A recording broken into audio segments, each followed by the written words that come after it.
Basta ako, sure ako na kung naging kaklase natin itong sasalang sa stage, itong susunod, sigurado best in music agad siya. Kaya, let's meet our first talent for tonight. Hello po, my name is Kendra Antonia Paserio Gapasin. I'm 10 years old and I'm from Manawag, Pangasinan. Yung nag-start po ako nung 1.5 years old po ako, nakitaan po ako ng potential po ni Mami.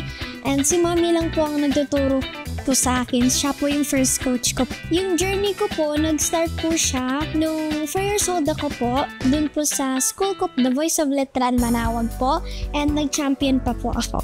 Gusto ko po sumali dito po because this is my dream. And ito po yung sinasabi po ng puso ko po. This is also me and my mom's dream po na mapanood po ako sa TV ng mga tao and also a big chance to inspire kids out there to keep dreaming po and to keep believing in a better future po. Grabe yun! Habalan! Grabe! My Lord! Wow. My gosh! Hello, honey. What's your name? Ano My pangalan mo? name is Kendra Antonia Paserio Gapasin and I'm 10 years old po. Anong work ni mommy and ni daddy? Seaman po siya. Actually, naalala ko yung mom ko before she passed away when I was really young. Ano din siya, lounge singer naman siya, tapos pumupunta siya abroad to sing. Tapos ano rin siya, may parang OFW na rin siya. Hindi namin siya masyadong nakakasama. Pero yung love, mafe-feel mo pa rin. And I'm sure yung parents mo love na love ka. Yeah. Thank you po. Grabe yung boses mo. Grabe. Sobrang linis. Oo. Sobrang linis and ang taas. Ang dami mong runs na ginawa kanina. Nagugulat na lang kami. Napatayo na nga ako sa sobrang solid. Tsaka sobrang haba nung last na birit niya. Oo nga eh. Kaya nga umikot kayo eh, na? Huwag kang mag-alala, Zach. Ito na, ito na. Dito na ako eh. Akala ko ako na eh. 5 years old. Siyang gusto niya sa Talaga? In fairness sa amin, si Zach ang unang umikot sa amin. Honestly speaking. Pero, honey, the reason why I also turned, kasi I know what it feels like na nandyan ka.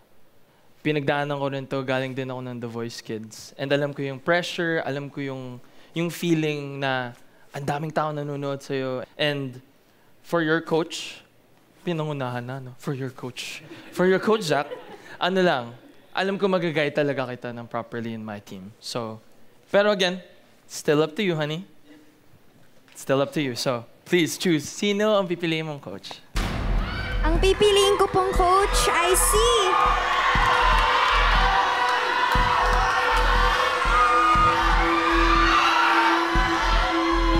Coach Julie!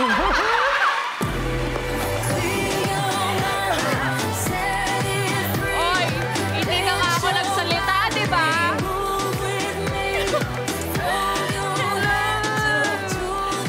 Baby girl. You know, you're so cute. Pwede bang ikutin to pabalik? Alam mo, hindi, nakaka-proud. Nakaka-proud na nakaka-witness ka ng ganitong klaseng talent. Kasi alam mo, bihira to eh. Bihira to, guys. Kaya every time na may napapanood kami nga, sobrang galing na bata. Nai-imagine, ako personally, nai-imagine ko yung sarili ko. Simula nung bata kasi ako talagang, gusto ko na talagang maging singer. And I know how it feels na mangarap.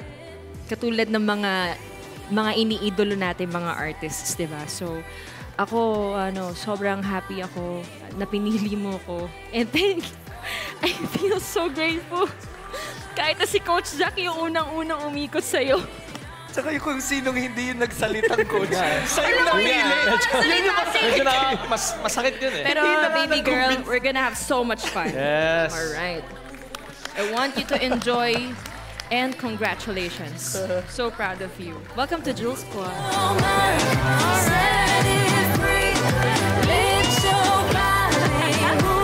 Thank you so much! How does it feel that your dream came true? Because nandito ka na sa The Voice at hindi lang yun. 4 pa yung upuan na nag-turn para sa'yo. Siyempre po, masaya po and natupad na po talaga po ang pangarap. You know what? Nafe-feel ko talaga na talagang love na love mo ang singing. Kawawa naman si Coach Zach. Sorry na. Sorry na, patawarin mo na ako. Patawarin mo na ako, please. Please. Patawarin mo na ako. Okay lang. Huwag kang lumuhod. Alam mo, pagkatapos na ngayong araw na to, magsusulat ng 5 kanta si Zach sa tabulo. Abangan nyo, isang Broken-hearted. Oh my Abat sa gosh. di pinili, paulit-ulit. Nagdrama pa ako dun sa bata. Sabi ko, nanay ko din. Nanay ko, nag-OFW. Walang tulong. More amazing kiddie talents when we return here on The Voice Kids.